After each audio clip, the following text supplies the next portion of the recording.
goûter, je n'en veux plus. Le fruit de ta bouche. C'était samedi l'inauguration du collège de Mios. Ouvert depuis la rentrée de septembre, il accueille 470 élèves. Certains étaient présents pour faire visiter les locaux aux représentants de l'académie et du conseil départemental, dont son président Jean-Luc Glaise. Et c'est au tour de la chorale de l'établissement que s'est conclue la matinée. Ça n'arrête pas, mais celui-ci a la particularité d'être un nouveau collège, ce qui n'était pas le cas par exemple de l'Ège qui était un collège rénové. Donc c'est pour moi une première puisque c'est le 105e collège du département et c'est le premier que j'inaugurerai comme étant effectivement une création nouvelle et liée notamment à la pression démographique ici de ce secteur à l'arrière du bassin. Ensuite, de faire en sorte que nous ayons un collège qui puisse accueillir à peu près 600 élèves, ce qui est le cas aujourd'hui puisqu'on a essentiellement à peu près 500 élèves miocés qui sont présents ici. Et puis faire en sorte qu'on ait un collège qui soit construit de la manière dont on le souhaite maintenant, très fonctionnel, lié à du développement durable, bref un collège moderne et contemporain comme les jeunes collégiens peuvent l'espérer. Le projet a été conçu, démarré véritablement en 2012 dans les cartons du département et les travaux ont débuté en 2015, donc c'est un chantier qui a été mené dans les temps requis de manière à ce que nous puissions l'ouvrir à temps pour la rentrée dernière avec le gymnase qui a été accompli, lui est terminé dans la foulée. Construire un collège comme celui-ci représente 15 millions d'euros de la part du département en investissement que nous supportons bien évidemment seuls puisque c'est une maîtrise d'ouvrage. Nous avons la compétence collège et donc c'est nous qui assurons la construction de nouveaux collèges.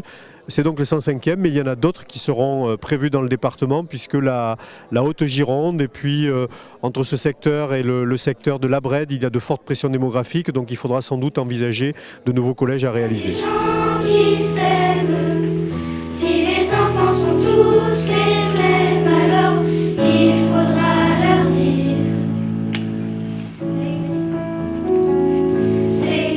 Bonjour, donc déjà je m'appelle Kevin, je suis en 3e 1, donc aujourd'hui c'est moi qui vais faire la visite de ce collège.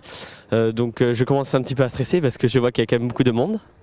Mais sinon ça va aller, j'ai prévu de passer dans les salles de classe pour expliquer le fonctionnement, de passer à l'administration pour montrer comment se passe ce collège. Mais ça se passe bien, au début de l'année on a eu un peu peur parce que comme c'était un nouveau collège, on s'est dit l'organisation ça va être moyen. Mais en fait non, c'est un très bon collège, Madame Maquin, vraiment une très bonne principale, les professeurs c'est une équipe sympa, vraiment très bien. La mise en route s'est faite effectivement, la réforme suit son cours, les enseignants ont posé leurs projets, notamment les EPI, il y a déjà des activités en place. On a aussi pas mal de projets, pas mal de liens avec le tissu associatif, avec aussi le pôle territorial jeunesse où des actions commencent à se mettre en place. Petit à petit, effectivement, on s'ouvre sur l'extérieur. Le troisième temps fort qui est vraiment très très attendu par la communauté, c'est le baptême avec le nom, puisqu'au jour d'aujourd'hui, il n'y aura pas de nom pour cet établissement scolaire. Donc à suivre parce qu'on ne sait pas du tout si il y a déjà des choses dans les cartons ou si on sera sollicité éventuellement pour des propositions. Mais si c'est le cas, les élèves et les enseignants ont déjà quelques petites idées. De tes ancêtres hawaïens, il faut reconnaître que tu le portes bien. Salade de fruits, jolie, jolie, jolie. Tu es un beau père.